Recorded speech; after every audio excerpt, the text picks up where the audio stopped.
ফলহারিণী অমাবস্যা ও করুণাময়ী মাতৃমন্দিরের বার্ষিক অনুষ্ঠান উপলক্ষে শনিবার 16 মে পাঁচলার ধামশিয়ায় অবস্থিত করুণাময়ী মাতৃমন্দিরে সম্পন্ন হয় এক বিশেষ পুজোপাঠ ও জ্যোতিষ কার্যক্রম।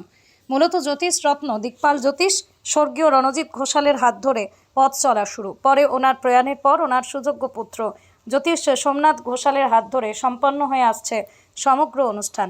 এদিকে শনিবার ফলহারিণী অমাবস্যা উপলক্ষে ধর্মীয় রীতিনীতি মেনে সম্পন্ন হয় মন্দিরে অধিষ্ঠাত্রী দেবী করুণাময়ী দক্ষিণা কালীর বিশেষ পুজোপাঠ। আর বিশেষ এই অমাবস্যা তিথিতে ধামশিয়া করুণাময়ী মাতৃমন্দিরে সকাল থেকেই পুজো দিতে ভিড় জমায় বহু ভক্ত।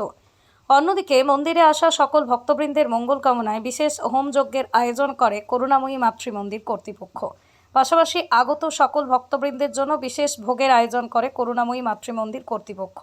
দেখুন, আজ পয়লা জ্যৈষ্ঠ 16ই মে শনিবার, বারের দিক থেকেও শ্রেষ্ঠ এবং আমার মন্দিরের আজকে বাৎসরিক অনুষ্ঠান, তার সঙ্গে ফলহারিণী অমাবস্যা। এটা কম কথা নয়।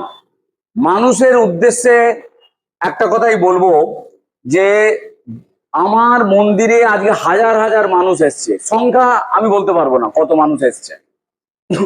দূর দেশান্তর থেকে মানুষ এসছে, আমার গ্রাম থেকে এসেছে, আমার ভক্তরা এসেছে। তারা কেন এসেছে, কি কারণে এসেছে? যে ফলহারিণী অমাবস্যায় করুণাময়ী মাতৃমন্দিরে আমি একটা ফল দান করব আমাদের মনস্কামনা পূরণের জন্য। এবং আমার মন্দিরের যে বাৎসরিক অনুষ্ঠান, মা আজকের দিনে আমার মন্দিরে এসেছিলেন, সেই মন্দিরে অনুষ্ঠান প্রত্যেক মানুষের মণিকোটায় জমে আছে।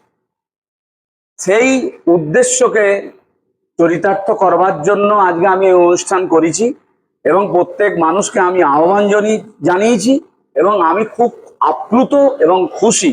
এবং করুণাময়ী মাতৃমন্দিরের পক্ষ থেকে সমস্ত ভক্তগণ এবং আপামর জনতাকে আমার প্রণাম, শুভেচ্ছা ও অভিনন্দন। দেখুন, আমি অনেক কথা আপনাদের মাধ্যম দিয়ে অনেক সময় বলার চেষ্টা করেছি। আমি আজকে একটা অন্য কথা বলবো। কি কথা? করুণাময়ী মাতৃমন্দিরে মা করুণাময়ী বিরাজমান। প্রত্যেক দিন মায়ের পূজা হচ্ছে, সন্ধ্যায় আরতি হচ্ছে। না, আমি মনে করি ঈশ্বরের চরণে পুজো না করে, কথাটাকে অন্যভাবে নেবেন না, মানুষের যদি পুজো করা যায়, ভক্তের যদি পূজা করা যায়, তাহলে মা জেগে যাবে। মা ঠিক, মা কি বলছেন? মা বলছেন আমার চরণে যারা আসছে তারা যদি হাসতে হাসতে বাড়ি ফিরে যায়, তারা যদি শান্তি পায়, তারা যদি ভোগ প্রসাদ সেবা করতে পারে ঠিক সুশৃঙ্খল ভাবে, তাহলেই আমি খুশি হব। দেখুন, দর্শনার্থীরা আপনি জোর করে আজকালকার দিনে কাউকে আনতে পারবেন না।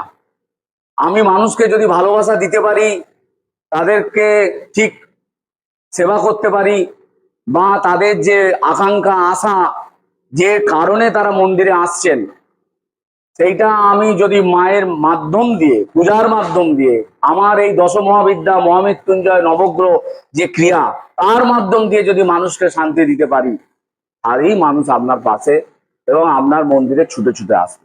খল বা মানুষের সঙ্গে ছলচাতুরি করে মানুষকে আনা যাবে না। মানুষকে ভালোবাসতে হবে। আমার এটা স্থির বিশ্বাস, মানুষকে ভালোবাসলে, মানুষকে সেবা করলে মানুষ ঠিক আপনার পাশে এসে দাঁড়াবে। দিন ব্যাপী বিভিন্ন রকমের ভোগ প্রসাদ আমার মধ্যে ব্যবস্থা আমি চেষ্টা করেছি আমার সামর্থ্য অনুযায়ী। মানুষ ভোগ প্রসাদ সেবা করেছেন এবং মানুষ যাওয়ার সময় আমাকে বলে যাচ্ছেন, দাদা আমরা খুব আনন্দিত, খুব সুন্দর প্রসাদ হয়েছে, আমরা খেয়েছি আর আনন্দ করেছি। আজকে আবার আগামী দিনে ফলহারিণী অমাবস্যায় আবার বড় করে যাতে মা উৎসব করায় আমার মাধ্যম দিয়ে, সেটাও আমি মায়ের চরণে আজকে জানাবো এবং আমার করুণাময়ীর চরণে কোটি কোটি প্রণাম।